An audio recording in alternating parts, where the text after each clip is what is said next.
This is the weekly weather with Maxina and April, where no matter the forecast, it's always sunshine and snow.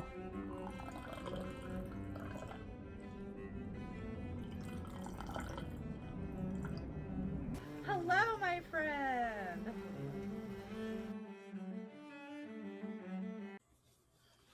Hi. Hi.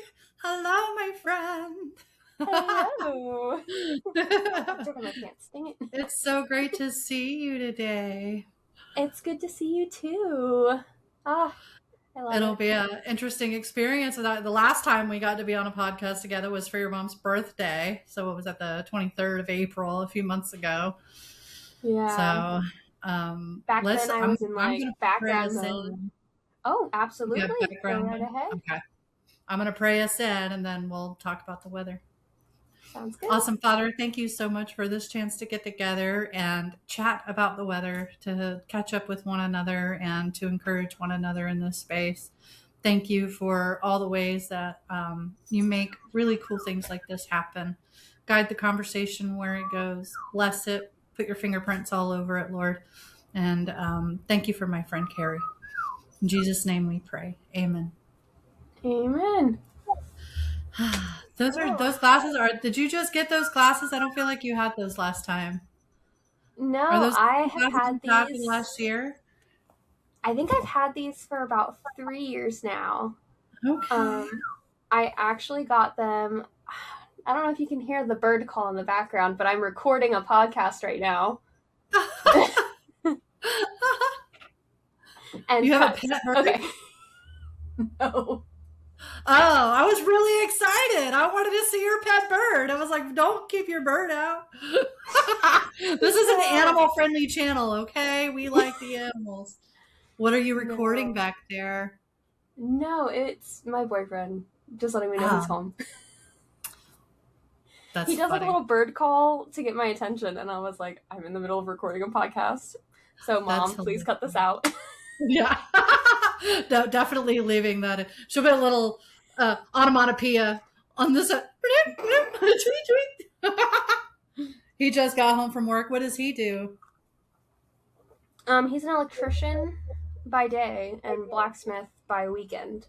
Oh, well, those are great trades. That's awesome. That's a man's man right there. Absolutely. He can cut your power and cut you.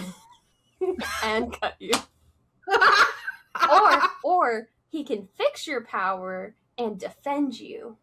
Yes. That is both things, yes. But somebody's going to get cut if he's got to defend you too. Depending on how far it has to go. So what does he like to do? Big blades, small blades? What does he like to smith? He likes to kind of focus on like Japanese style, like samurai swords, tomtos, things like that.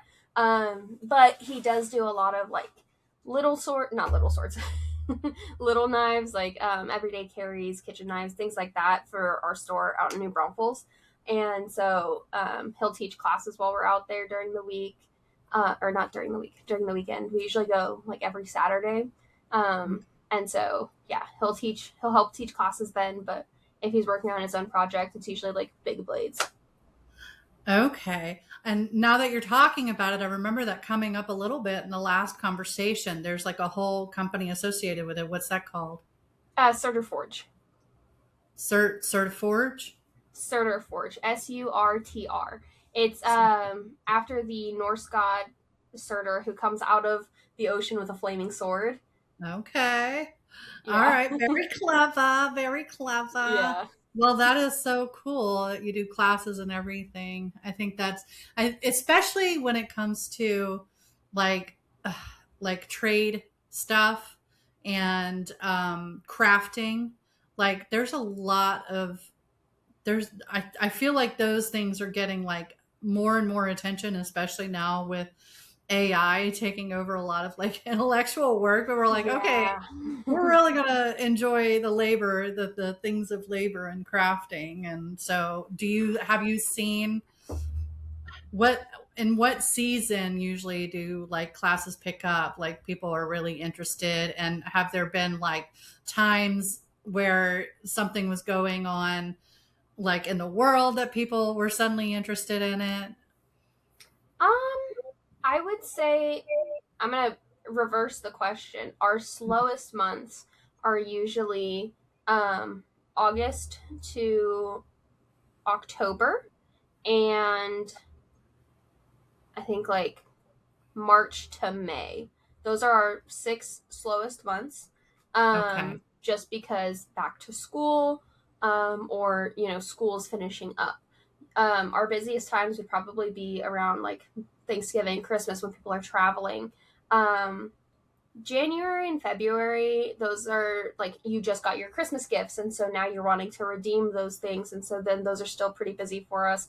Valentine's Day, Father's Day, Mother's Day, not so much, but Father's Day for sure can get pretty busy. And then once school's out, we hit the ground running, and um, it gets busy fast. Like this Saturday, we've got a group of 43 Girl Scouts coming in to make bracelets. How cool. That's a lot. Is it That'll multiple be our troops or is that one whole troop? That's big for one troop. That I don't know. It might be multiple troops, so I don't handle any scheduling unless I'm at the store, just because I'm not there. So I don't want to schedule something and my blacksmiths be like, "Why did you schedule that?" So I usually defer all of the scheduling to the ones who are there during the weekdays. But I'll find out on Saturday. That'll be a nice surprise for you. I bet you it's multiple troops. Probably at It's least, let's gotta see, be. 43, maybe like 2 troops or something. Unless they just run them real big because you're over in Texas, right? Aren't you in Texas? Yeah. Yeah.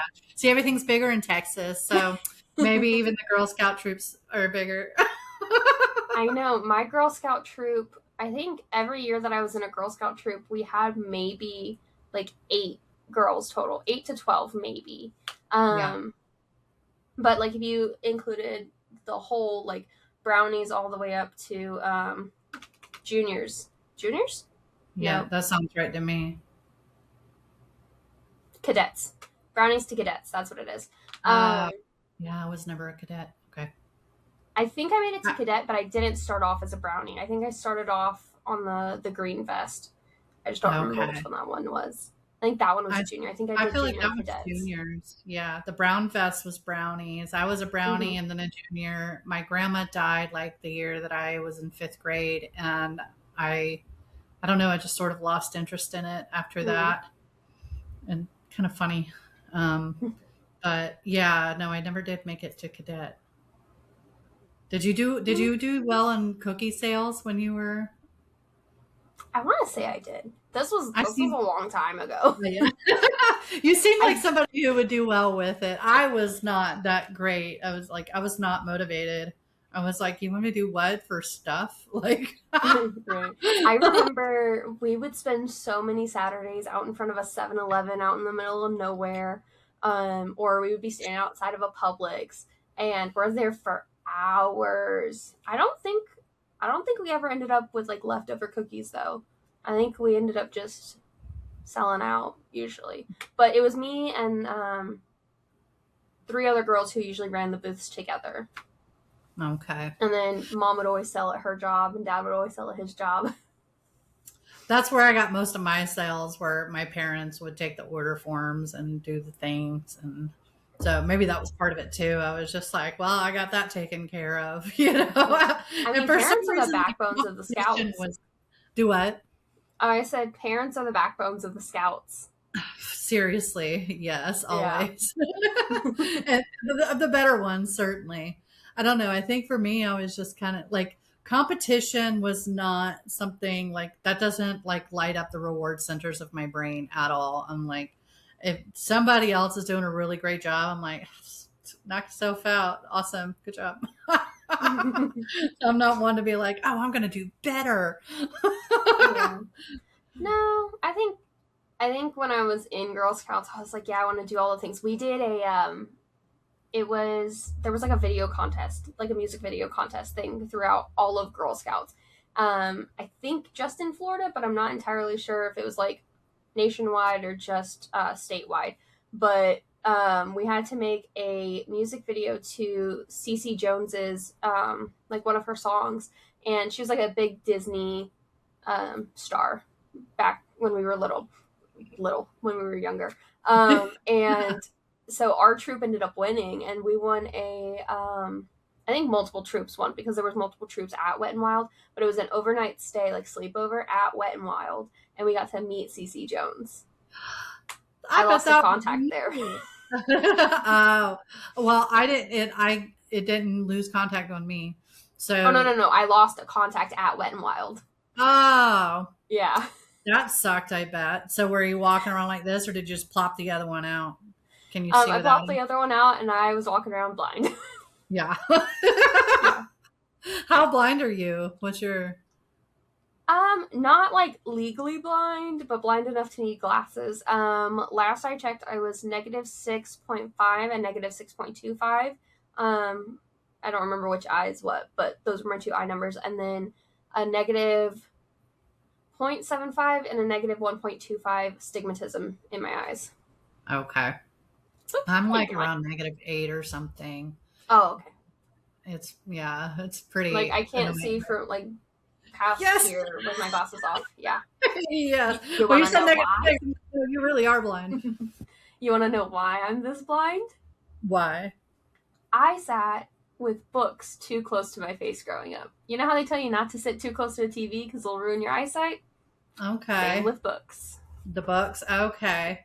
And see, I was blind as early as first grade.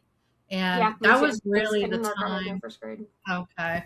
So I wasn't even like a reader at the time. I'm guessing mine's just genetic because my dad had really terrible eyesight, but mine wasn't caught until about first grade. But that was when that was right after my dad and my stepmom got custody of us. So we were sort of no longer medically neglected. So I think it was probably the first time I went to an eye doctor was about first grade, and probably was doing this to the board, trying to see what was on the board. I think that was what they were like. She might need glasses. So yeah, we went, and sure enough, it was like, there's leaves on the trees. We're like, that's what that looks like? Yeah. Yeah. It's a whole new world when you can see. These are about 3 years old. I really probably 4, because I had one just like these before. No, these are the ones that I had, and then I replaced them. But I was trying to open the barn door here at my aunt's a couple years ago, and I smacked my face, and my glasses broke. So I went back to my old ones. So these ones are like 4 years old. And do I go to the eye doctor? No, I just. Who does? Yeah. I go like once every 5 years, and somehow miraculously my vision will get better. And then if I go like a couple years later, rather than the 5 years or whatever I do, like if I go recently after, they're like, oh, your vision got worse. And then it's like, oh, your vision got better. And so it's like constant back and forth. And I'm like, which one is it? Which one is it? Yeah. Do you go to the same one every time? No. Yeah. No, not at all. But if you do want to buy new glasses, like if you do get an updated prescription, I have a code. I can text it to you. LensSmart Online. 3 years ago, I bought 12 pairs of glasses for $130. Whereas like my insurance would cover $130 for one pair. Not even including lenses, like just the frames, $130 for frames. So like, it's my favorite website ever, and they have so many options. Yeah, I'll definitely check it out. And they'll send the frames out.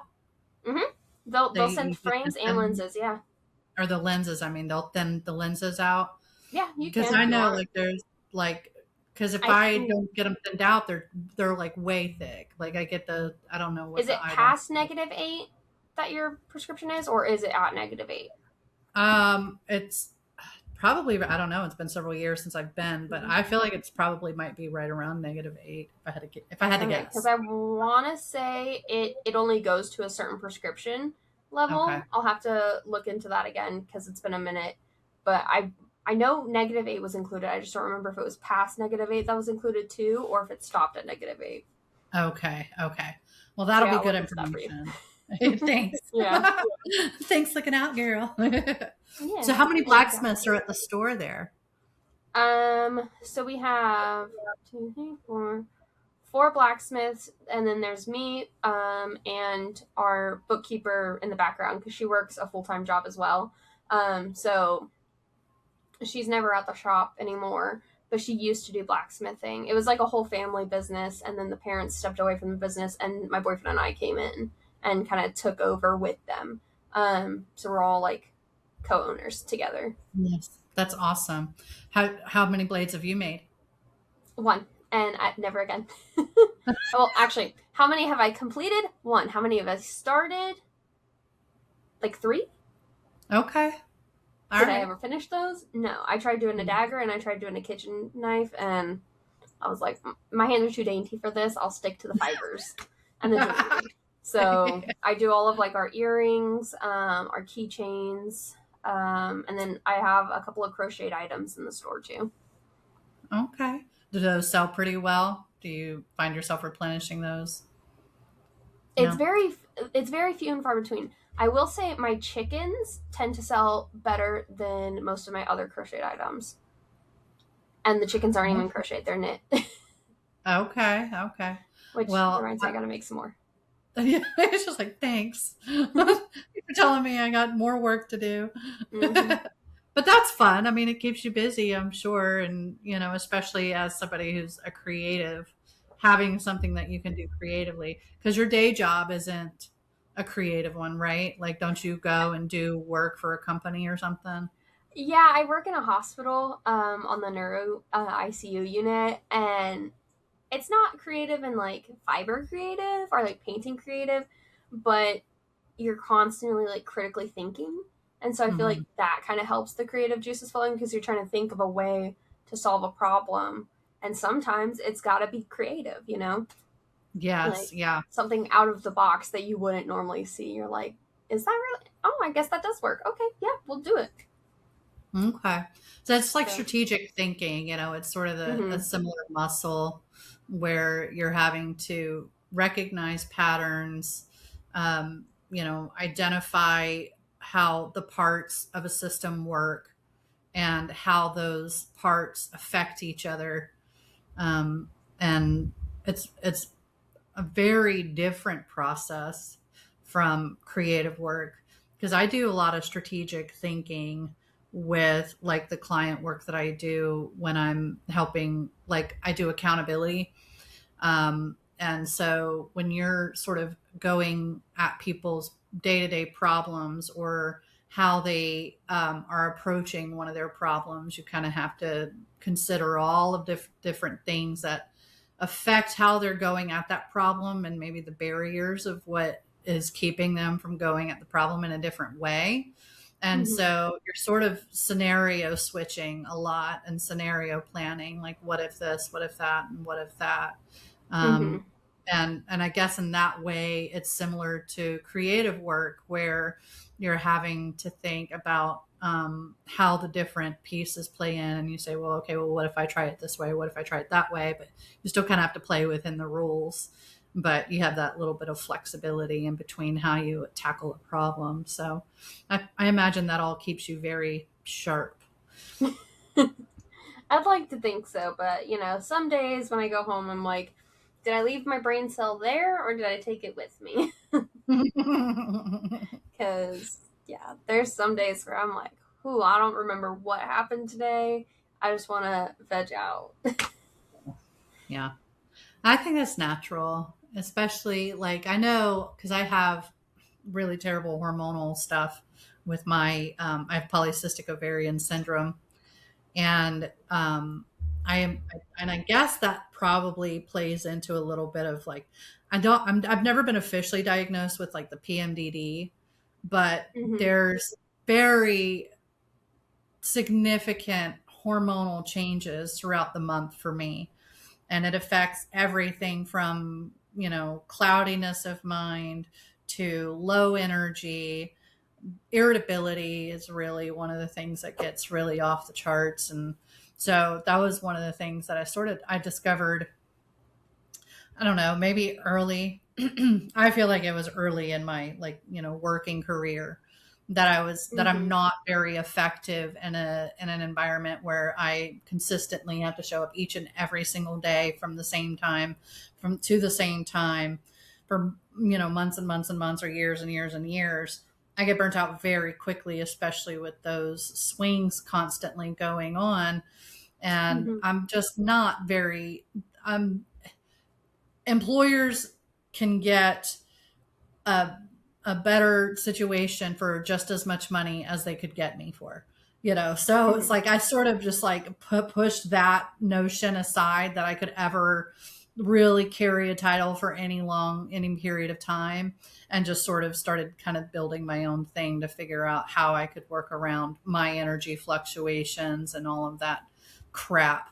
So don't beat yourself at all. If you can hold a full time job and go home burnt out once in a while, girl, you're doing Well, good. You're doing so right. before I switched to ICU, I think I hit my burnout after 6 months. Mm. And I was there for a year and a half, and I was like, every day was just getting harder and harder to like keep doing what I was doing. Like when I stop liking and loving what I do, I feel horrible because I feel like it's going to affect my patients. And so, I have to try to push past that, push past that. But then at the end of the day, when I get home, I'm in tears. I'm like feeling like my entire body is on fire. It's awful. And so once I made the switch, I'm still technically in like the honeymoon phase of, this new Mhm. position. But I don't I don't really like feel that dread going into work. I don't feel like, you know, irritable at like the drop of a hat when, a coworker says something or a patient says something. Like I don't get that like feeling. Yes. And so Yeah. I'm really thankful for where I am right now. But Good. the past Amen. year and a Yeah. half has been rough. I bet. ICU Hopefully none of is, my that's coworkers hear this. intense. Yeah. Like the five people, that watch right. At least, well, not actually, honestly, that was one of the things that I thought maybe would it be appropriate, inappropriate to get into talking about the podcast itself and sort of like where we are or where we stand with it, because I know you have a marketing mind. Like you majored in marketing or something, right? And that like in Hmm. your belt or your repertoire of stuff that you do. Yeah, Um I have a bachelor's of science in digital media and design. And so okay. we did a couple of marketing classes. We did a lot of like graphic designs, magazine creations, things like that. Um, but yeah, no, I like to pretend I know what I'm doing. That's the best way to figure out what you're doing. Hmm. You have to face failure head on for anything that you do ever. You just have to be like, "Hey, I'm great at failing." And that's how you get great at learning. Yeah. You just embrace it. So, do you think you'll ever do any? I mean, I imagine with the business you do the marketing with your you and your husband's business. Is that where you get to sort of exercise those muscles? So sort of, yeah. When I actually started with the company before we rebranded to what we are now, I got hired on to be their social media manager, and so that's what I was doing full time. I was running their stores and running their social medias, and we were doing really good. But now that I'm working full time outside of that, it's a little harder to keep up with that. Um, but every now and again, I'm coming up with ideas. I'm like, hey, let's do this. Hey, let's do that. I see what's trending on TikTok or on Instagram and things like that.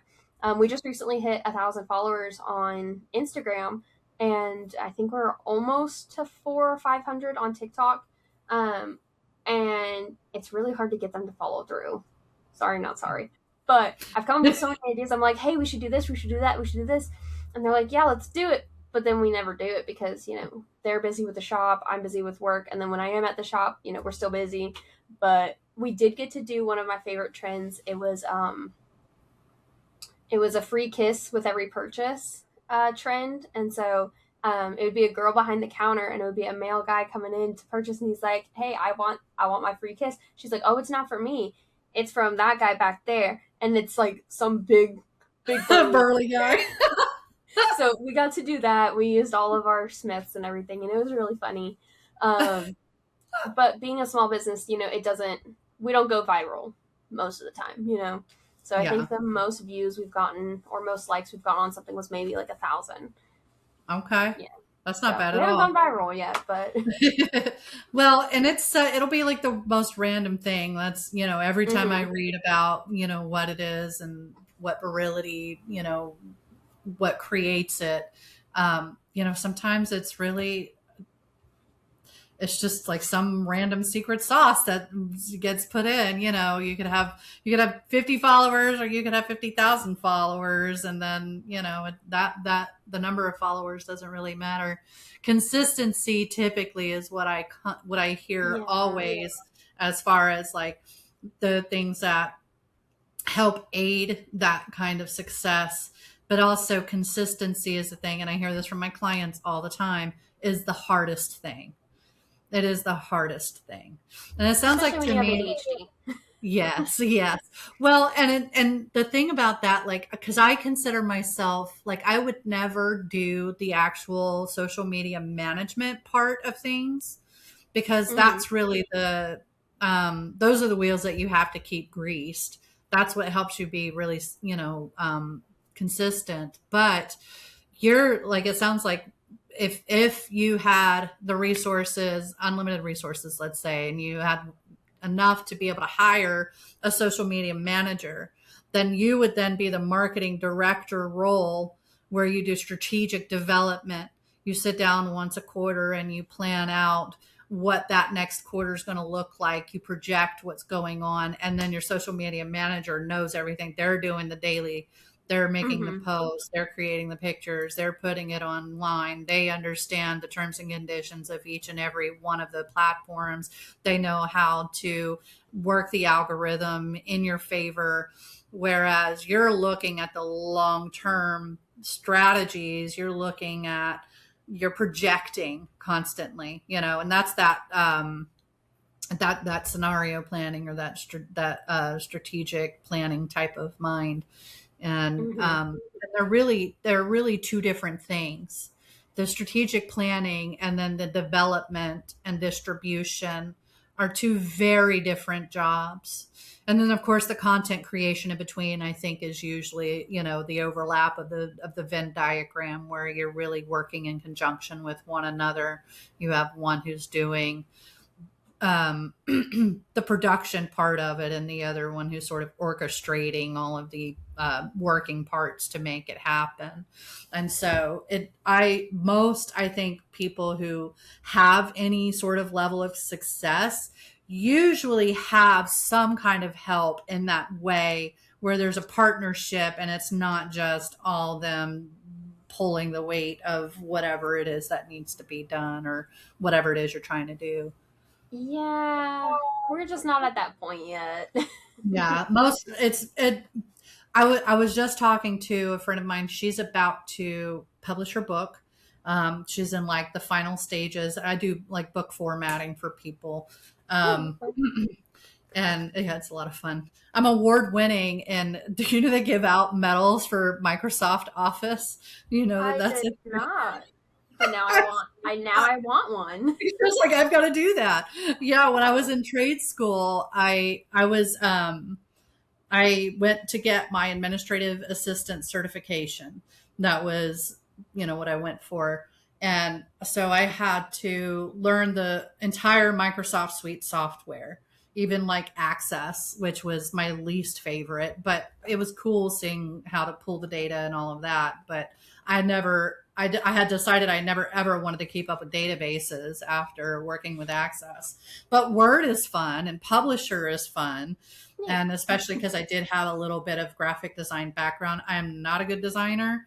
I'm definitely more of a writer than I am a designer. I've only ever really dabbled in the design aspect of things, but the Microsoft Word and the formatting of the documents, I ate that up all day long. And when I was in my administrative role, that was one of my most favorite things, was them handing me, a 200-page document, a 400-page document, or whatever, and I would get to format it. I would get to do the headers and the margins and put in tables, and I did a lot of data analysis, with the databases for the information that we kept up with. And that was a lot of fun too. And then I was able to put those into large reports and then create these large documents. And I really enjoyed the heck out of it. And then when I went to do my own book and I got to dive into that same kind of work, it was like heaven all over again. So it's been an area where I've leaned into for clientele along with the accountability stuff.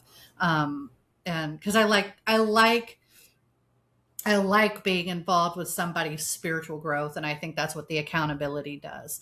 But I also like helping people with their physical things, and so I do the personal assistant work along with the book formatting and things like that. I offer an array of things. Oh, that's cool. But yeah, it's a lot of fun. It is a lot of fun.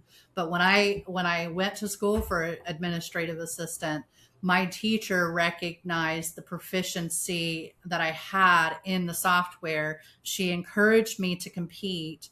And so I did, and I won state of Florida gold medal. There was like a room of thousands of people, like a whole arena. And I got to sit on the top box where they called my name and I waved and I had a gold medal.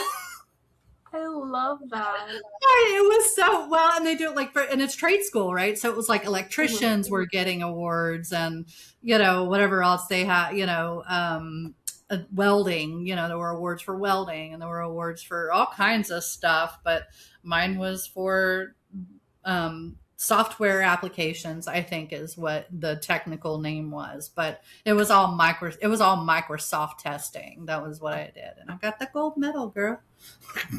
Nice. Nice. Who knew there was such a thing, right? I know. I love that though. Yeah. It was fun. And it was one of those, the girl who won second, she was like, "Oh, you're so lucky. You get to go to nationals." And like, she was like really into it. Like, she loved the competition. I was like, "Girl, I'm not going to nationals." I'm just here. I'm just here to have fun. I'm not trying to do all that. So she was like, really, like her eyes got so big. She was so excited because if I didn't go, that meant she got to go because she was second place. Oh, and nice. So that made it all the better. I was like, heck yeah. Not only do I not have to go and don't care, but the person who really wants to go gets to go. And that was icing on the cake for me. So nice. Yeah, it was a lot of fun. I didn't even know you could go to I didn't even know there was a nationals for Microsoft Word. I know. It's this whole and I swear there's anything in this world that you can do, there's some sort of tiered competition for it. Like they're watermelon throwing even. I mean, it's like literally anything anybody is into. You can find a crochet competition to get into. I bet there's tons of I don't know if I'd win anything, but yeah, no, I get what you're saying. Yeah. I've thought recently to start getting into submitting some of my poetry for different contests, like, because some of them, a lot of them have entry fees.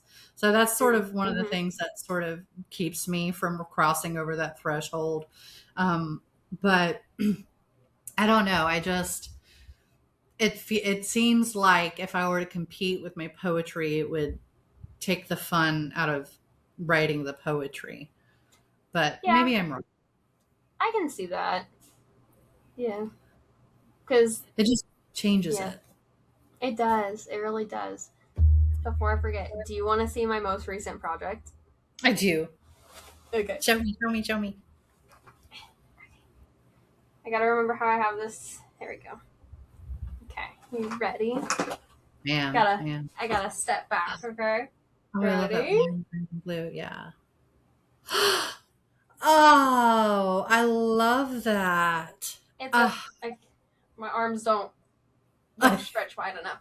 It's a 14-point star blanket. Oh, it's beautiful. It's like, it feels a little Caribbean or something. Like the color, I don't know if that's what I'm picking up on there. So it's like a gold and green, and then the customer wanted like a dark green border, but they have like an aversion to textures, so they wanted similar textures. And of course, they don't make, or at least I couldn't find at my local yarn stores, just a solid dark green for the border. So they got crazy greens all the Okay. way around. Yeah. So there's I like just some dark green mixed in.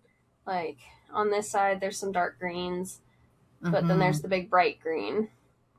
The So, bright green is the first thing that I know. It's just so I love green anyway. mm-hmm. That's my favorite color. Same. That's how long did that take you? I was working on it for. It's supposed to be a 6-day blanket. Like you make it in 6 days. However, I was doing it while working, so it was kind of like a month-long project for me. Okay. Mm-hmm. And when they say a 6-day project, how many hours a day do people That I typically don't invest know. in it? Yeah. I'm assuming it's like an 8-hour workday kind of thing because these people do it for their jobs. So I would say Yes. like maybe 8 to 10 hours a day, but my hands cramp way too much. Like I'm working on a secret project right now that I can't talk about until it's done. So um, Okay. I'll let you know about that one when the time I do want to comes. hear about that one. That's Yeah. exciting. But yeah. How many big projects a year do you take on? Um, I'd say at least once a year I come up with some grand thing to make. Like last year, we did a trip up to Ohio for my boyfriend's family reunion, and I decided because his mother loves to take family photos, and she loves to do a theme every year. I was like, you know what? This year's theme, cardigans. So I surprised all 8 of us with cardigans. That's so fun. I did 8 cardigans in a month and a half. Oh, Pretty sure I gave wow. myself carpal tunnel or something. Oh my gosh. Are you still recovering from that? Yeah. Sometimes like when I Oh, crochet, it gets so stiff, and I'm like, oop, I gotta take a break. I gotta take a break. do But you put do you put anything on your wrist? Do you take anything to help it? Like no, CBD or anything why like did you do that? that? Yeah. No, no. So I have Just I have sadistic. copper infused gloves that I wear sometimes, but I think they might be a little too small because they like start to like cut off circulation at some point. So I have to take those off while I'm crocheting. So Yeah. 9 times out of 10, I just suffer, but it's a You lot of just fun. deal So with it. Yeah. yeah, I'm not a very good suffer with it type of person. Like I'm all about the topicals or I for a very long time I've been on medical marijuana, but it still only helps a little bit with the pain. But I guess sort of too, it just kind of it depends on like your threshold and how much you need to function with whatever organ it is that's in pain. It's like yeah. if you can't do your work at all with it, then you got to figure something out. You Mm-hmm. can't just sit there with a stiff hand, take my strong hand. You know, Yeah. I will. you gotta take good care of yourself. I will say though, I have a lot of like work in progresses that I've started many many years ago, and some that I've started recently, and then like I'll get halfway through and I'm like, I don't want to do this anymore, and so I just set it to the side, and then one day, maybe I'll get back to it. So I have a lot of projects that are unfinished. Yeah. Yeah. I relate to that in some so a lot of so well really honestly recently I've done pretty good about limiting like what I start, but I think it's different when you're talking about a craft, like the type of craft that you're doing, especially when it's Mhm. like solely for fun. You know what Mhm. I mean? It's like you're not going to sit here and drudge your way through something that's not fun when you're trying to do the activity that is fun for you. That See, makes once no it starts sense. not feeling fun and I get frustrated with it, that's usually when it gets set to the side. Yeah, yeah. Yeah. That makes sense because that's how you stay in the habit of doing your hobby. Mhm. You have to have a reward. Like the brain has to have a reward for what it is that you're doing. And as soon as the reward goes away, there's no dopamine, especially with ADHD. There's no dopamine Mhm. involved. If we're like, no, I don't want that. Yeah. And that was sort of where so for the longest time before I realized that I needed to write my poetry book, I kept writing this. I wanted to write a business something to help people with their businesses, with the like the brand strategy part of it. Mm-hmm. And I must have written like 6 different versions of this stupid book that I would get to a point with it and I would just be like, this isn't, I don't even want to read this. I was just, I was done, so I would put it aside. And so there would be times when I would go through all of my old business paperwork or whatever, and I would just have stacks of paper of these attempts of this book that I was going to write. And I eventually was finally just like, you know what? This isn't, I'm not the one. I'm not the one to write this book. This isn't the book that's supposed to be associated with me. And then lo and behold, a couple years later was like the poetry book really started taking its form, and it's like, oh, okay, so this is the book that's calling to be written, not this other very technical strategic book that, because I mean, I'm good at what I do, but as far as like writing a book for others and that, it's mostly, I think, somebody else's field, somebody else's division. Now I will say my 4th book that I want to come out in March of next year, there will be a little bit of the strategy planning aspect of it at the end of the book. But the book itself is not focused on that necessarily. So I think it'll finally take its form. Like, I think I know like what it's supposed to be for me to help other people in that aspect of what they're like doing or developing or, creative adventuring or whatever. That'll answer that. But no, I totally relate on that. Like, I'm just going to put this down. It's not fun. It's not going the way that I want it to. This is supposed to be, a somewhat enjoyable thing. And then as soon as it's not, it's like, yeah, moving on, do another thing. So I can't wait to see what that new project is, because I imagine it might be for somebody we know mutually, perhaps, maybe. perchance. Okay. Perchance. Well, there's something that I know, there's a project that I know about that is getting worked on by somebody that we know mutually that is a surprise as well. So it'll be fun to see how you all come out with your surprises, at which times you come out with them. Right. We'll see. Yes. So I am the worst when it comes to surprises. One, giving surprise, like doing surprises for other people, but also receiving surprises, because as soon as I have something for someone, I want to give it to you immediately. Or if I'm planning something, I want you to know about it immediately, so that way like it's to your liking. But then if people are planning something for me, I tend to guess it right away. Yeah. Because, so for my birthday 2 years ago, several months before my birthday, I was drawing out this like leather bag that I wanted to make. I was like, you know what? I want to learn how to do leather work. Like, that sounds like a hobby I would enjoy. So my friend who does the bookkeeping for our business, she was walking me through the steps. And so she had me draw out my purse and everything. And then she goes, okay, now you have to, refine it, like redraw it, blah, blah, blah. And so she's like going through the steps. And I was like, I don't want to do this anymore. That's a lot of work. And so I just set it to the side, right?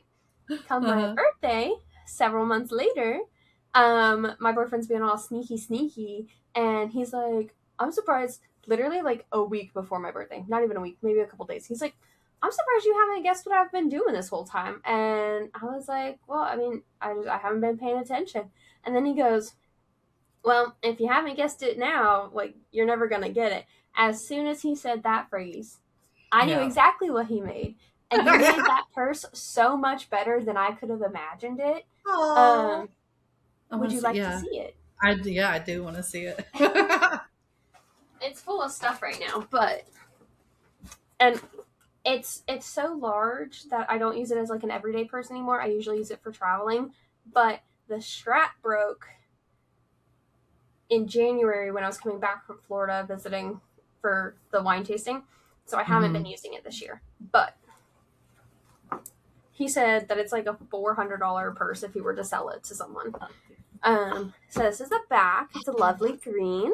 Oh, I love that. On the side, a little bee. A little bee patch. Oh, that's so cute. On the front, it's also missing a bee clasp. This thing has been through the ringer. It's been well loved. Oh yeah.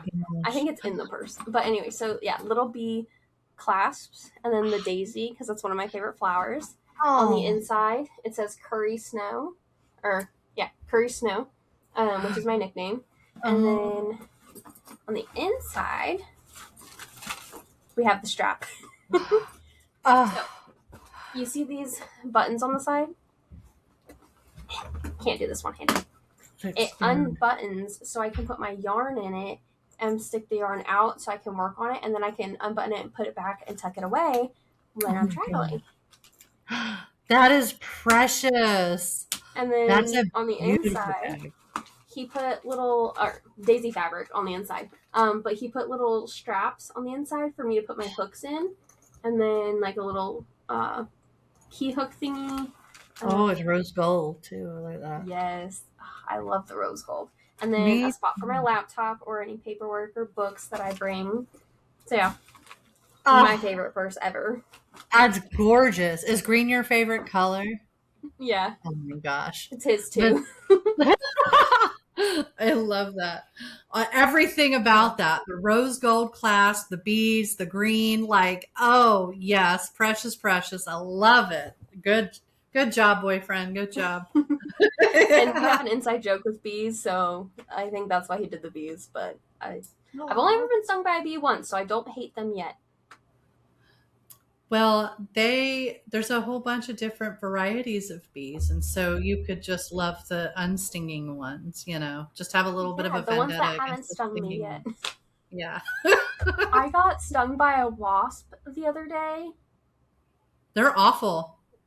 Oh my gosh. They're awful. It was the first time I had ever been stung by a wasp, and I was freaking out. Like, almost like full-fledged panic attack almost. Like, hyperventilating. I'm like on the verge of tears. I'm like, are you allergic? I don't know. I took 2 Benadryl just in case. I took a bad nap. Yeah, I bet. Dang wasp. Yeah, I do not appreciate wasps. Scar on my thumb. Oh. I don't know if you can see it, but yeah, it's starting to scar a little. He stung me on my thumb and on my thigh. See, wasps are just like aggressive and intrusive for no reason. Like, why are they like that? Like bees are like, and I think too, especially like the one sting thing, it's like if they sting you, they really mean it, like they're really afraid. But the wasp, they don't give it. They're just me, like, bleh, bleh. I don't like it. The bee that stung me, you want to know how I got stung by a bee? I was headed home just before I was going to my shift at the nursing home. I was in my car trying to get into the neighborhood, and you gotta like punch in the gate. I roll the window up, and I feel something on my leg. So I go to like brush it away, like whatever. Actually, I think I used this hand. I went like this to brush it because I didn't see it. I just felt something crawling. So I was like, ah! Yeah. And I got stung right in the middle of my fingers here. And I was like, again, never been stung by anything ever in my life. This happened last year.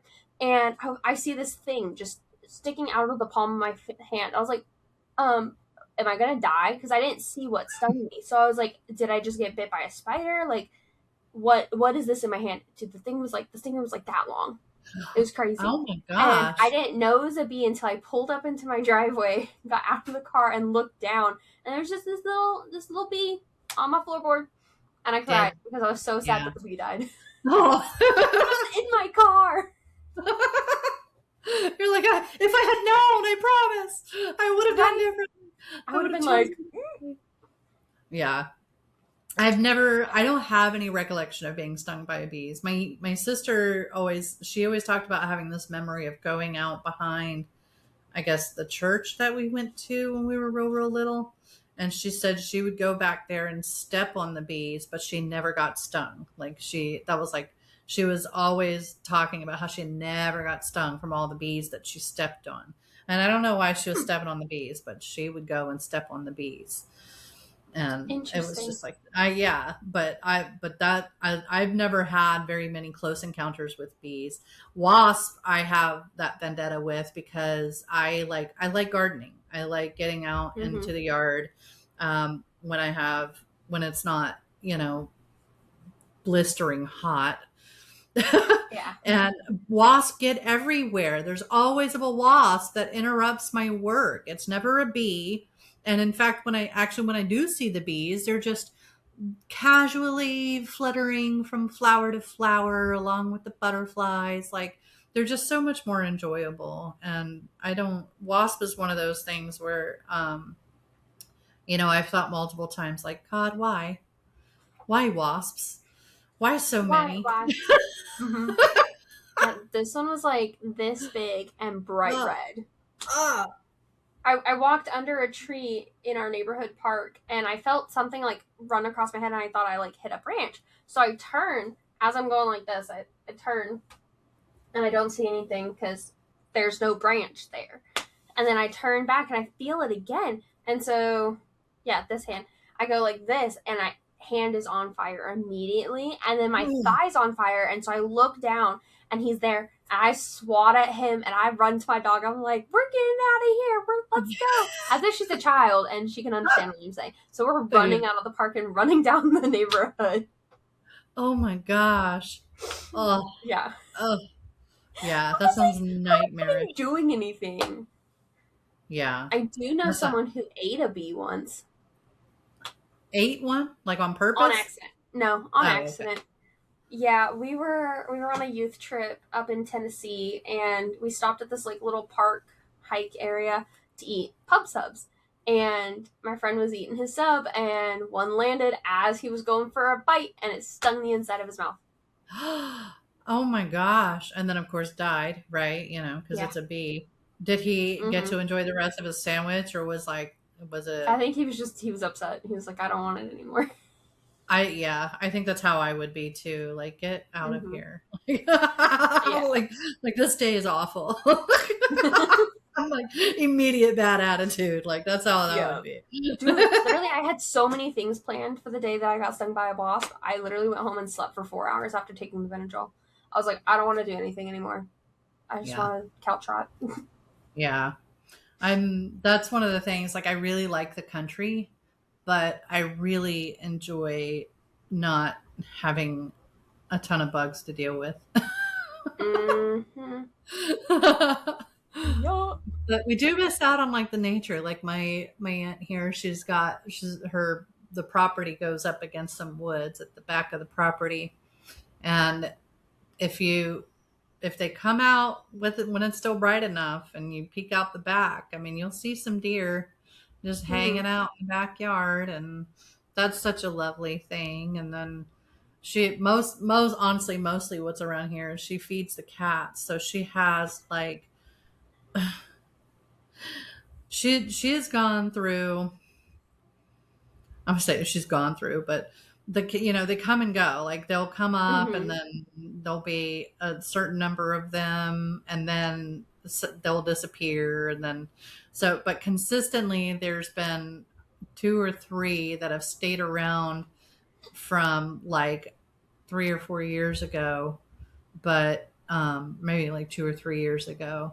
But then there's like a rotation of others, and there's a new one recently that's like a little kitten. We have no idea where she came from because all of her outside cats are fixed.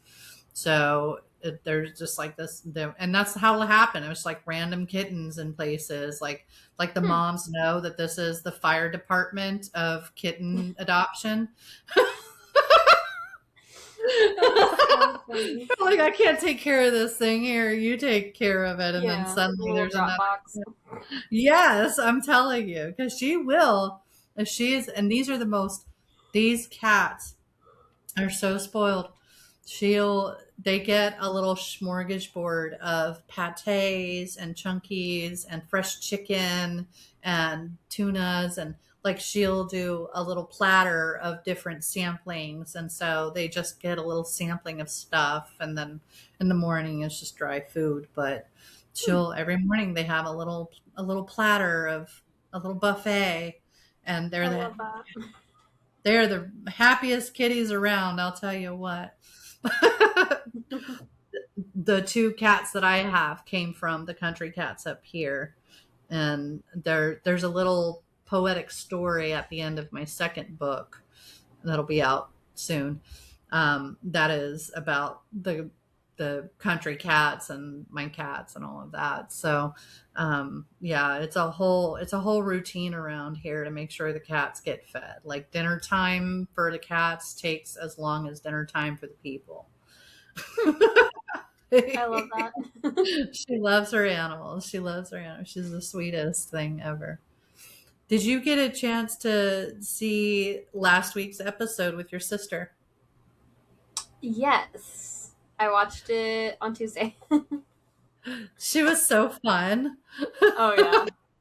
Now I feel like we've got it because we're going to be interviewing or not, your dad's going to be on the podcast here at the end of next month. So Okay. I feel like we got to somehow get Linda on here, and then we'll have your whole family up on the podcast and various episodes. Well, that'd be Right. fun. It's like a whole family affair now. I was Yeah. really grateful that you were able to come on today and have a Oh, yeah. conversation. Absolutely. Yeah. Is the weather good with you? Yeah.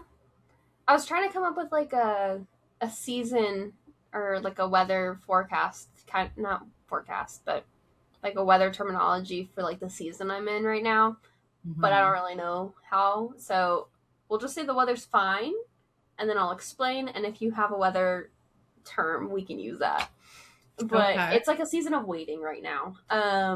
So I'm applying to nursing schools for spring start, and this past like several months has been very excruciatingly painful because I've been fighting with my old nursing program back in Florida to send a letter of good standing saying that, like, I didn't get kicked out of the program or anything. Like, I left on my own accord and I was doing good. And so I finally got that letter, reached out to someone different, went over, the director's head and got that letter. So we're good there. But one of the programs is like, hey, you're still missing a class. And I was like, I've taken that class. And they're like, we don't accept that one because the code's different. And I was like, so I'm waiting to hear back from our community college if I can do a fall class, but I have to find out and prove that I'm enrolled in that class before July 15th, or else my application to this nursing program that starts in the spring is null and void. And then I've applied to several others. So it's just a season of waiting right now, and it's stressful. Because I don't like waiting. Yeah. Yeah. Well, to me, that sounds a lot like what our summer feels like right now. We're just waiting for the heat to pass. Like the sun is shining, but gosh, it's hot and uncomfortable. And if we could just get a little bit of a breeze to move things along, that'd be great. Really hot here too. Yeah. It was over 100 here today. What's it over there with you? Our high today is 95. Oh, okay. But I don't know what the feels like is. But like the weather difference between Florida and here, I'll say the humidity levels are pretty similar. But you know how like in Florida when you stand in the shade, it's still hot. Here, if you stand in the shade, it's like several degrees cooler, and it's nice, especially if there's a breeze. Okay. But it doesn't rain a lot, so I don't know how we're still as humid as Florida, but yeah, that is really interesting. I've been to the Texas airport, and that's it. And I didn't even know. Come visit. Yeah, I will. I should. Maybe we do our retreat over there or something, which I'm still holding on to. One day doing a retreat. If we do a retreat, I want to go up north somewhere. Oh, that's right. You said Colorado, right? Yeah. I've never been to Colorado, and I hear it's beautiful. I haven't either. Same. So the only, like the furthest west I've ever been is San Antonio. Okay.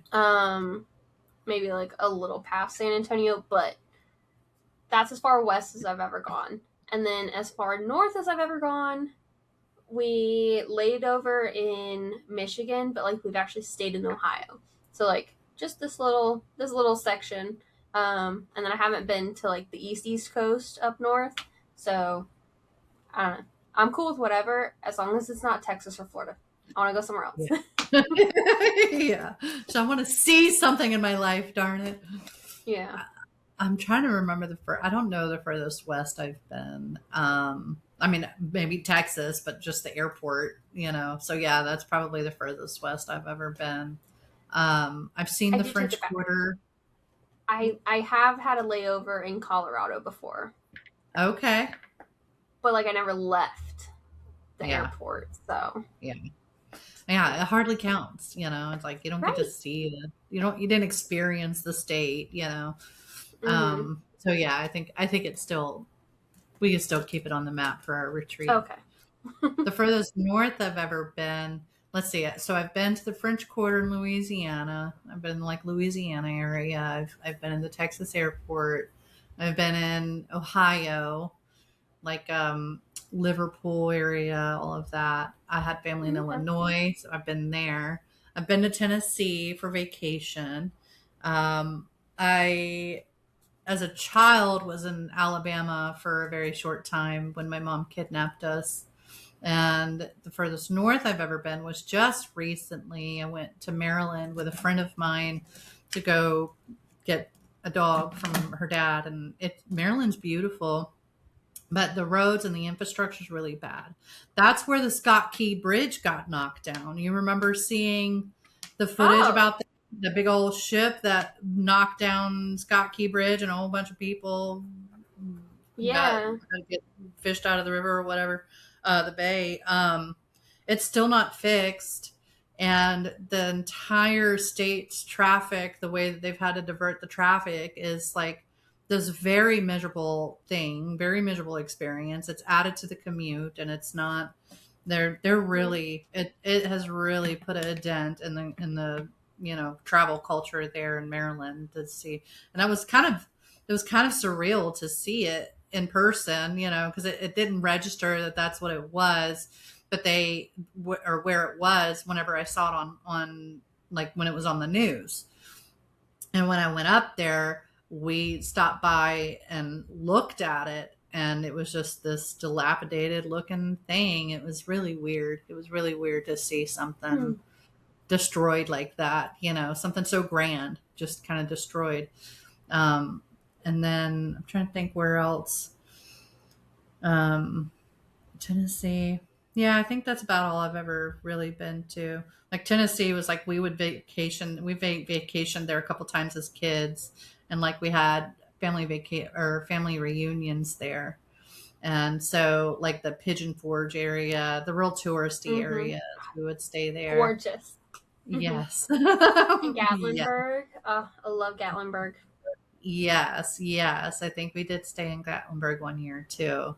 So yeah. So Texas, Tennessee, Ohio, Illinois, Maryland, and Alabama and Florida. So those are the ones that I've touched. So Nice. yeah. So, we'll have to make a map and figure out where we want to go. Yeah. I would like to see I would like to do a map of like old like poets and stuff. I would like to get I know, yeah, like I follow the Emily Dickinson Museum. I really loved her writing for a very long time. She was like one of my very favorite poets. And so I've always wanted to go see the Emily Dickinson house. And cool. I just think it would be a really fun tour to go see like where famous writers stayed and like where they lived and stuff like that. So I feel like that would be a fun trip to do sometime. That would be cool. I really want to go on I want to see the canyons and like the national parks. But that's a trip for another time because we're contemplating going to China this year. For my boyfriend's brother's third wedding this year. So his wife is from China. So they had a courthouse wedding and then they got married in Ohio for like the American family. And then her parents are planning to do like a traditional Chinese wedding in China in October. So we're trying to get that all planned and hopefully we'll be able to go. And if we go, I have a plan. I don't know how it's going to work out, but this is where my mind is set. I want to go see Disney Hong Kong, Disney Shanghai, and Disney Tokyo. I want to knock all three Disneys out while we're there, because I don't know when am I ever going to go back to China, or yes, no, so, exactly. I got to figure out where I'm going to get the funds for this. So yeah, first I gotta save up and then go to all the Disneys. That is really cool. I think I'm working like 5 or 6 overtime shifts this month to try to help offload that cost. Okay. So I hope you reach your goal. That'll be a lot of fun. And by the way, 3 weddings to the same woman, way more socially acceptable than 3 weddings with different women. 3 different women, yeah. So, yeah, anytime I'm like, oh yeah, for his 3rd wedding this year, everyone's like, what? And then I have to kind of give a little backstory, because otherwise it's a major red flag, right? Like, don't be friends with that guy. He sounds like trouble.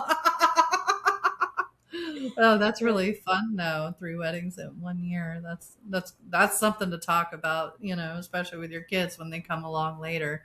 What part of China? Somewhere in the Shanghai area. I can't remember like the specific town, but yeah. The landscapes in China is something that I always thought would be just the coolest thing, because there's a lot, from what I understand, there's a lot of variety of nature over in China, and being able to see something just that magnificent. Y'all think y'all walk along the Great Wall and all of that too? Yeah, I want to do that. My boyfriend wants to go see like some caves that are out there. I don't know if we'd be able to make it to Vietnam, but maybe one of our future planned trips, because there's a cave, I'm pretty sure it's in Vietnam or it's Taiwan. 2 very different places. But somewhere over there's the world's tallest cave. Like, it's got its own ecosystem and everything under it. And so we would love to go to that one. I think I've read about that, and I think that would be a really cool thing. So are you on Instagram? We're friends on Instagram, right? So when you go, take as many pictures as you can, because that just seems like I'm just going to live through you. I'm going to live through you for that month. That'll be great. Thanks. Absolutely. That'll be so fun. Yeah. Which reminds me, I need the Instagram thing, as I just started following your sister on Instagram too. I thought we were friends, but we weren't. But I need to vote for her today. Have you voted today? I haven't voted today. I did. I do this morning, or I do it in the mornings when I wake up, so I don't forget. Yeah, that's a good idea. I just get right in. First thing in the morning here is typically I get up and make an egg sandwich for my aunt, and then I'll hop onto social media, but usually it's just like checking all my notifications.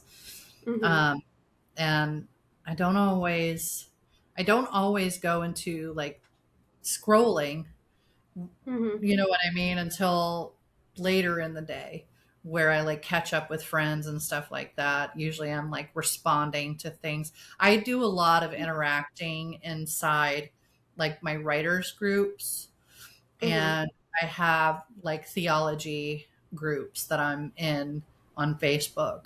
And so usually those are the 2. I talk a lot. I comment back to a lot of people's posts in the writing groups and in the theology groups, the Bible theology groups. So I always feel like I'm way more out of touch than I should be for as much as I am online, but I'm not just spying on all my friends. You know what I mean? I'm not lurking my friends' pages. I'm having conversations with people within the relevance of what it is that I'm doing or talking about or interested in.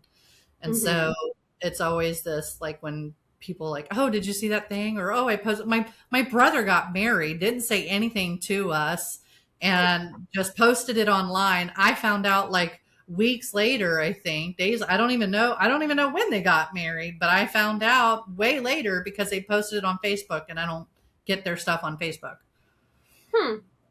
Yeah. So it's all like, I always like, I try really hard not to be super personal on Facebook, or like if I expect somebody to see something or want somebody specific to see something, I will message them directly. And Mm-hmm. that's what Snow did. She was messaging me directly saying, "Don't forget to vote." And typically that's when I would be able to go in and say, "Okay, all right, now it's time to vote because I've been reminded." Yeah. Somebody, you Yeah. got No. my ass about it like a 4-year-old, you know. Yeah. I've actually I feel like I've started to get a little bit better about not sharing a lot of stuff on Facebook. Like if I share something, it's not me typing out a post, it's me sharing like a video or me sharing a picture kind of thing, like from another page or from someone else. Like growing up, like looking back at my memories, I was posting random things. Yeah. Like I'm just over here like, oh, I'm so hungry. Like nobody cares if I'm hungry. Why was I posting this? Or, oh, my sister stole my clothes. Like, no one cares. But, growing up as a child, like, that's, you're like, Yes. oh, You yeah, just I'm want this some person. attention about something. Yeah. Yeah. And so now it's very, very rare that I, like, post something and, like, I did also, because I was doing a lot of, like, trips growing up, I was always posting like back to back, not back to back, but like every year you would see me posting something similar to like, hey, I'm trying to raise money to go on this trip. If you need any like tasks done, I'm available, or if anyone wants to just sponsor me, it was Yeah. just always like I don't want to say money grab, but I was trying to I find mean, funds to do things. And so that's what my page yeah. was for a while too. So now I'm like, I'm just not going to type anything. Yeah. Yeah. Yeah. I'm sort of in this place where for a long time I was just radio silence. And there was a year where like I had a lot of like family conflict and a lot of internal conflict going on, and I almost deleted it altogether. Well, then my Mm. mom got mad. She was like pissed. She wasn't like concerned. She was just pissed. And Interesting. and that's a whole story in and of itself. So that was what prompted me. That's what kept me from deleting it. But it was during that time that I had really like changed my mind about what the function of this platform is for me. Mm-hmm. And at the time too, I was transitioning into entrepreneurship.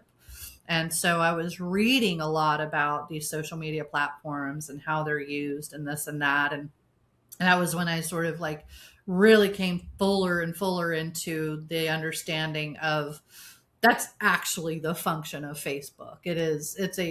And these social media platforms in general. It's marketing. And if you're not marketing on there, then you're nothing but a data contributor. They're Mm-hmm. just gathering data.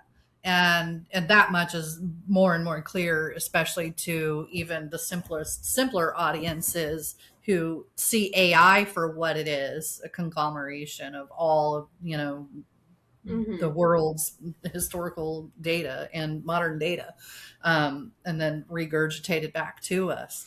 But it was sort of at that time that I started transitioning how I was using Facebook, how I was interacting with people online. I got less personal, but I never wanted to veer away from at least some level of honesty about my internal self or like internal struggle, where I didn't necessarily want to go into too much detail about what I was doing external. This is where I am. This is who I'm with. This is, although there is that function there, but more like just being transparent enough, especially because I saw the toxicity and understood the toxicity of just like having only the highlight reels of everybody.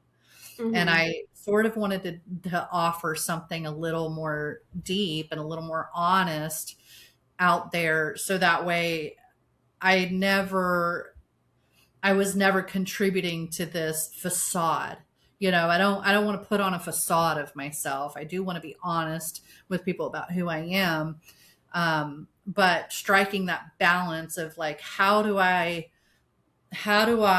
get personal without being intimate but allowing people to kind of see things for what they are and let reality be reality. And I think that was one of the reasons why I never got really into like posting things with filters and stuff like that, because it just felt like another version of highlight reel versus like this is real. Mm-hmm. So, and I still in some ways struggle with that, especially where poetry is a very personal thing. It's a very personal art. Like you're naked in front of somebody when you're reading about how you've struggled through anxiety or depression or PTSD or sexual assault or whatever. It's like this is a very vulnerable art form. And to be able to put that out there, you do like you have to be personal.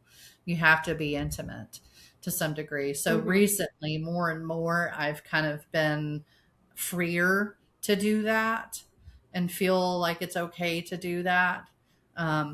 But no, it's a very fine line. It's a very delicate dance when you're putting yourself in the public square. And that's really what the online that's what these platforms are. It's like going into the public square. And that's another reason why I sort of have a hard time. Like if I'm talking to somebody in the comments section, it literally feels like we're in the town quarter and you're standing across the street and I'm on the other side and we're going, hey, how are you doing? And everybody gets to know what we're talking about. That's literally like that's the visual that I get in my mind, is this yelling across the quarter to each other because everybody gets to be privy to this otherwise private conversation. And so when it comes to like bring like conversation into it, I really am kind of a stickler for like, let's move this to the private place or whatever. But it's a really interesting balance when you are intentional with what it is that you're putting out there. So I don't know if you experienced that yourself with, I mean, I'm sure marketing for the business, you don't have quite that much intimacy to think about, but no, but so I'm in like a bunch of groups on Facebook, and I've noticed that people are mean. Yeah. They're very mean. And, God forbid there's something in your background because of wherever you are, and they automatically associate it with you, and then they attack you for it and call you names because of it. And I'm like, it's not even mine. Like, it's someone else's. But because it was there and I didn't see it, now it's mine apparently, and now you're not even going to answer the question that I had. You're just going to attack me for no reason. Like, that's why I don't really like social media all that much, and the only reason why I have it is because of like my crochet business, my photography business, the knife making business, the podcast. Yes. Yeah. It's a lot of work working around the public, and honestly, I guess part of the skin that I've grown seeing that and understanding that, because are you a comment section reader at all? Like, do you lurk in the comment sections? Absolutely. Okay. That's one of my favorite, because I like to know what people think. And more, like I don't care what they think. Like if you think this or that of me, like I don't give a shit. Yeah. I can live my life with or without your good opinion of me. But I lurk comments because the way people think and how bold they are with what they think is a very interesting thing to me. Like I like to try to put myself in their shoes to see what could you possibly be going through in your life, or what could be like going through your mind that would make you say that in response to this post. Like even not even with my stuff, but with other people's stuff. I'm like, that has absolutely nothing, like that's not even beneficial to this. Like, why comment if you're not going to add to it? Yes. Yeah. I get that too. I sort of sometimes I have a little bit of a compassionless approach to it, because sometimes I'll read something and I'll just be like, oh, you're just not very bright. Like that's typically just my conclusion. Like, oh, this person's just not very bright. Like, and there's some posts I'm like, why did you even post that? But then I'm like looking back at my memories and I'm like, why did you post that? So like, yeah, I'm hungry. Yeah. Or like something that we used to do back in like the early 2010s, it was really popular amongst middle schoolers, was rate my pick, or like my status, and I'll rate you, or like just, it was very comparison. I'm trying to think of a word. It's not coming to me. Yeah, that's all right. It's gonna bother me. I'll think of it later and I'll text it to you. But yeah, we were always like comparing ourselves to other people, and then we were like judging each other. Mm-hmm. Like if you rated someone bad and then you liked their status so they could rate you, like they're just gonna do the same thing, and then now you got beef between people, or like rumors start spreading. Dude, early 2000, like the early 2010s was a weird time to be on social media. I'm not gonna lie. I don't doubt it. I don't doubt it at all. Well, and that was really, so 2009 was about the year that and I don't know why I put it at that year, but 2009 in my mind and understanding, I don't know if I read it somewhere, was where interactive social media really started tracking.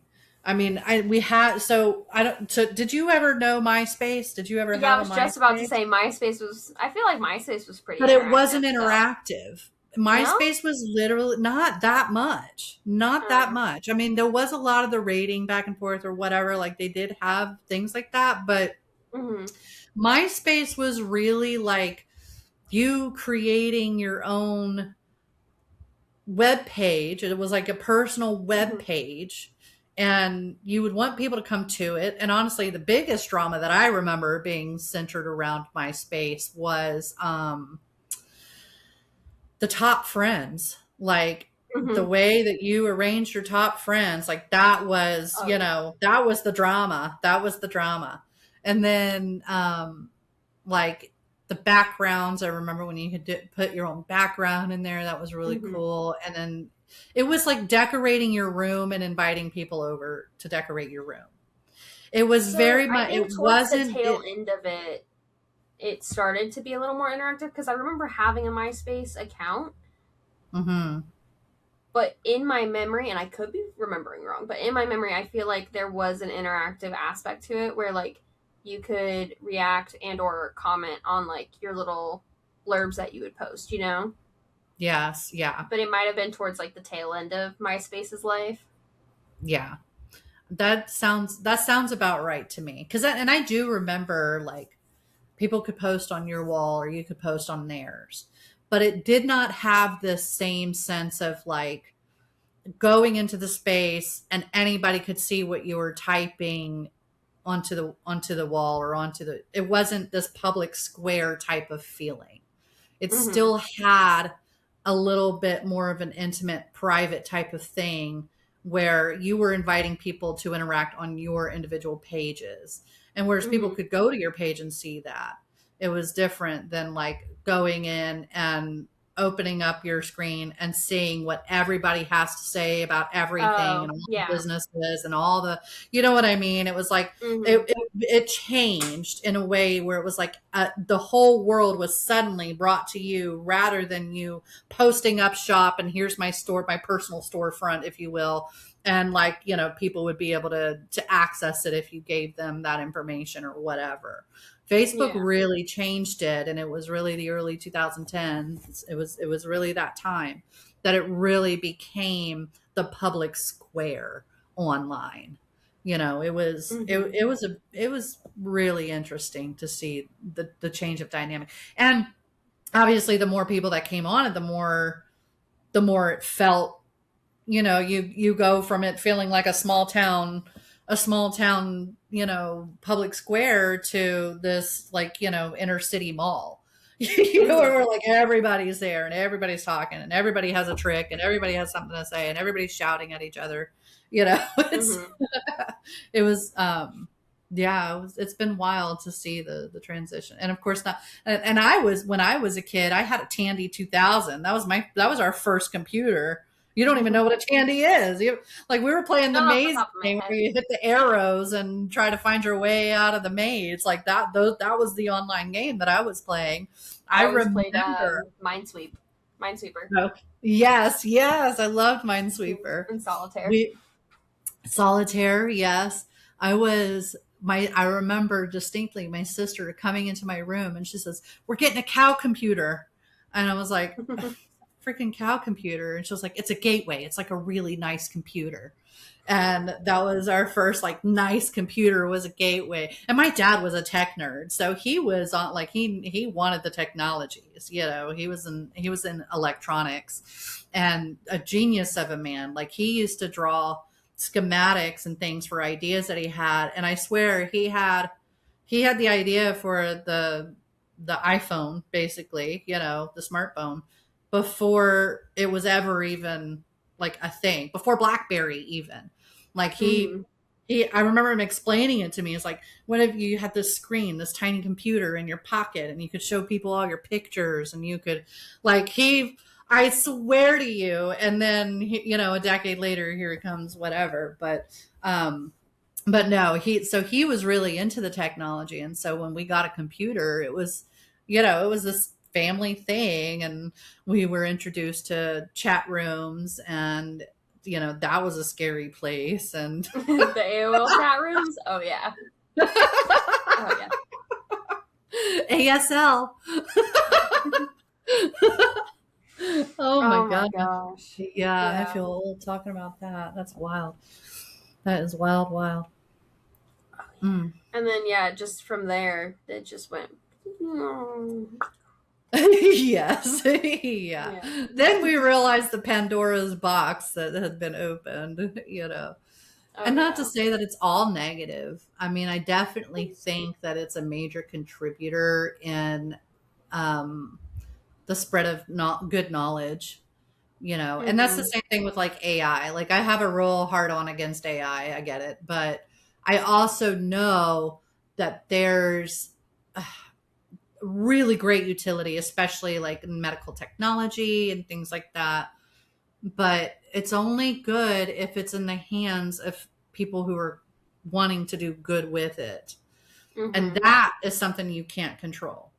It will always eventually end up in the wrong hands. There's no stopping things from ending up in the wrong hands, because the wrong hands are always outreaching for those things. They're looking for tools to do evil. And so you just have to be really extra diligent as one who wishes to do good, to work just as hard at doing good as evil works at doing evil. So that's my soapbox for the day, I guess. Yeah. My soapbox rant. How's the weather with you? Because I just realized we hadn't gotten to that part yet. That's been a great conversation. Yeah, it's calm and breezy, honestly. I have a lot of peace right now and gratitude. There's a lot of people around me who are helping me help others, and that's a really nice place to be. I feel like I'm in the right place at the right time, and that's a beautiful place to be. I feel like I'm in a hammock. That's that's really, honestly, that's where I am right now. And last month I was a little panicked. There were a lot of things like that felt like were piling up on me that I couldn't handle. But I've since, had a little bit of a life raft or two or whatever thrown out, and that's been nice. And so now I'm cruising. Yeah. But I I expect a really, really busy season coming up. If I do what I'm supposed to do and get my next book out at the time that I'm supposed to get it out, then I, feel this other blustery season coming into play where there's just going to be a lot of things moving around. Mm-hmm. So, but it's okay. If this season is what it is for the amount of time that's going to be that, then I'll be well rested for what is to come. And I'm Good. way thankful for that. Very, very thankful for that. So thanks for asking, my friend. Yeah, absolutely. And we're right at an hour and a half. So if you want to call it, That's your mom would impressive. appreciate. I know we did great. I think your mom would appreciate if we didn't give her a 2 hour bill. Here, edit this. Right. You're like, I need you to get it done in like 2 days. Thank you very much. Yes. I'm so impressed with her turnaround time right now. Like I know. she's getting It's it. really good. Yeah. I don't know if she told you, but one of the things that I want to do, and this, we don't have to wait till a retreat, but honestly, I think it would be best if we split it up. And even if we recruited somebody else's help, just each of us take a handful of episodes, 5 to 10 episodes each, and sit down, rewatch them, and just hand write the timestamps where we feel like there's some really good statements being said, comments for shorts, and just say this time, this time, this time, this time. I don't know how Riverside works, if she's able to just manually put things in and let it clip out automatically, because I know she says it sort of does it in an automatic way.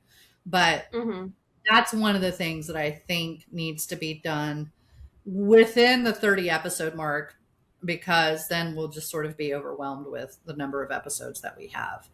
So, I mean, we're already on episode 27, so. Exactly, yeah. So, can you believe it? 27 weeks of just consistency. That's amazing to me. That's amazing to me. So, and we've been through some stuff. I mean, a couple of open mics and traveling emergency and surgeries. Yes. Talk about through the season.